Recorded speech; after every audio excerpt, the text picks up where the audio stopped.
Hi, my name is Dr. Davis. I'm a family doctor here in Edmonton, Alberta, Canada. I'd like to just show everyone how to wear a surgical mask properly.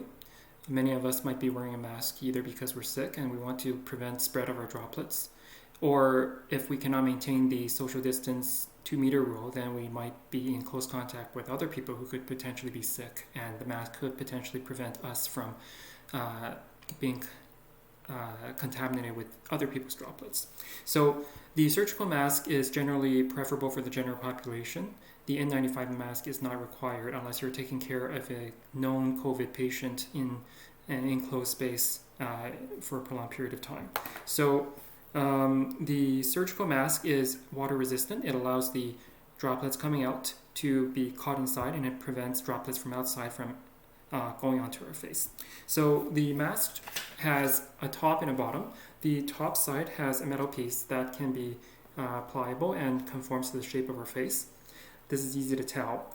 The outside generally has a color, but if there is no color, as in this case, you might have a mask that is both white on the inside and the outside.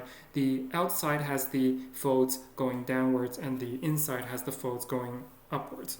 So the best thing is, before putting on the mask, if we can sanitize our hands first by either washing or using sanitizer, that would be good so that we do not contaminate the mask. Once we put the mask on, we should pinch the metal piece around our nose and press along that metal piece so that it conforms to the shape of our face, and to also pull down the mask so that it opens the folds and the mask better covers the entire bottom part of our face so that our nose is not exposed and our chin is covered. Some common mistakes that we see is that people might have it too low so that their nose is exposed, or at the same time it might not be low enough covering their chin, and that droplets could potentially be escaping from the bottom. Once we've put the mask on, we try to avoid touching the mask again. If you need to adjust the mask, use as little skin contact as possible, and usually only manipulating the strings or the edges. Okay? Avoid touching the front because that's an area considered to be contaminated. Once we wear a mask, we still want to avoid the hand to face motion because that can bring germs, viruses, or bacteria onto the mask or from here into other environments. Please do not cover your cough with the hand once you're wearing a mask because it is adequately holding in any droplets. So a common mistake is that I see people coughing like this, and that is not necessary to hold your mask with your hand. So once you're ready to take off the mask, you try again to limit hand contact. You would take it off with the strings, and you can try to fold it so that you keep the outside portion, which could potentially be contaminated at this point, so you keep it covered.